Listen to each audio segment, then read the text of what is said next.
Hi, this is Keith Brown. Welcome to WhateverEtc number 10 for May the 6th, 2012. I'm going to continue where I left off yesterday. I'd mentioned something called losing personal history. You are too real. Your labors are too concrete. Your emotions are too static. Just as you must let go of how you take the life world for granted, you must begin to erase your predefined self. This is what is meant by losing your personal history. Vital reason, the mindfulness of liberated life, first clears the fog in our own mind away. Paradoxically, as we begin to clear up the smoke screens and the shadows within our mind, we become foggy to others. Because refusing to behave within our presumed or pre-established roles makes us a mystery to other people. Slowing down to let go of your obligated social patterns to which you've really over-adapted yourself creates a newly situated encounter with your fellows. I've used the term situatedness a few times over the last days. As I told my friend Corey, situatedness is how our social and cultural activities construct what we can choose to do or how we can decide to act. So clearing away the fogginess generated by taking on the standard pre-established sociocultural roles of who we are allows us to take more care with who we decide to be. And as I said, becoming more a mystery to our fellows, they're required to slow down and take care in interacting with us. But notice the soft tactic that I'm recommending here. Just do something you do not usually do within the normal scheme of how people have come to know you. I'm not talking about doing something completely dangerous or foolhardy, or where you're gonna risk life and limb, or your income, or you're going to do something that might allow your children to be taken away from you by Child Protective Services. I'm not saying that. I'm just talking about small things. For instance, if you're the parent that friends always come to and can count on to pick up the kids because other folks' work has gotten in the way of them being able to do that, just say no for once. Just say no. Don't be the person who just automatically says, "Oh yes, for the children." I'm not saying don't do something that would be completely ridiculous, but just from time to time, don't allow yourself to be accessible. Don't allow yourself to be taken for granted in that way.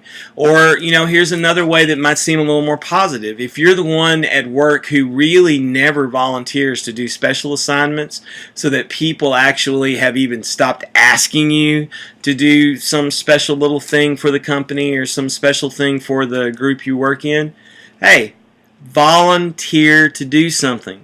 Do it out of something completely out of the ordinary, right? They don't expect you to do it, so you decide, hey, I'll do it.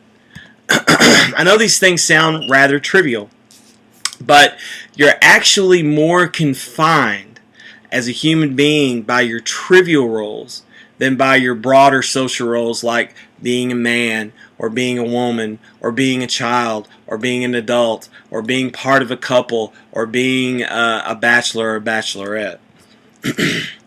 People rarely recognize that we can let go.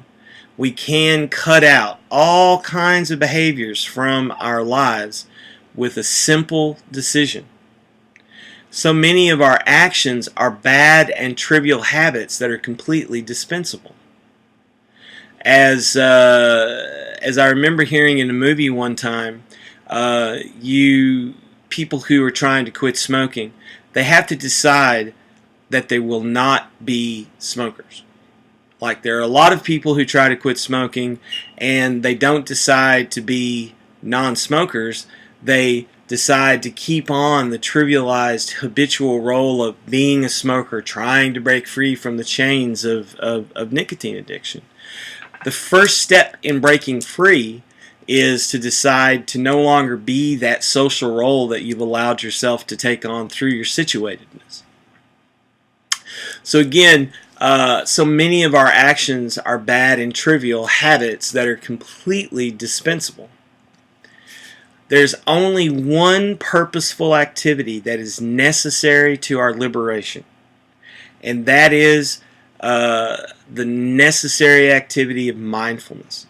In fact, I'll go so far as to say the overwhelming majority of what we do in a day is not purposeful activity, but mindless mechanized motion. This is the very meaning of routine, of life by rote. Losing personal history, then, is living decisively without much resort to routine behaviors. Know thyself, then, becomes quite the paradox in philosophizing as a way of life. Because what you first come to recognize is not the core of your being as this singular person, but rather you disclose your situatedness or your sociocultural confines as being a persona. Not promising too much is refocusing on your ability to decide and not to just keep taking on more and more and more trivialities, to over-adapting yourself to trivial routine. Do not promise your being or obligate yourself or adapt yourself blindly to the dictates of pleasant company, job success, or even familial bond. This is actually one of the things that Jesus is trying to get at when he says you must forget your mother, forget your brother, forget your sister, forget your father, and follow me. Okay, as paradoxical again as that may sound, the radical teacher is teaching you to become something that breaks the confines of your actual situatedness. But you can't do that if you cannot give focus to your actual situatedness. And thus, not too much, the first of the Delphic maxims, that now intends, in keeping these things in mind, that now intends to not take yourself as being more real than you actually are. You are too real by habit, by rote habit. And we translate that habit of taking our rote way of life too seriously into treating every little happenstance too seriously. And what does such an immoderate way of being in the world, so serious, accomplish for us? It makes us freaking bored with our lives. And that boredom leads to either us becoming lazy, lethargic couch potatoes or overactive, dickish busybodies.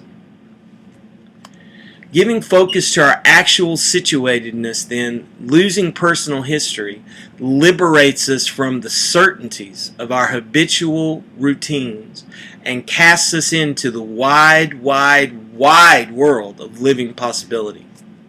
So I'll stop there for today, and I'll finally take up the third aspect of mindful contemplation tomorrow, opening up to the possibility of life. Thanks for your attention, and I'll leave you with today's Textimony for May 6th. Becoming liberated means being deliberate in thought and in deed.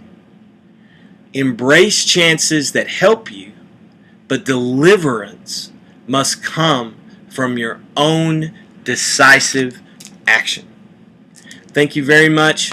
As always, tranquilitas ad bonum.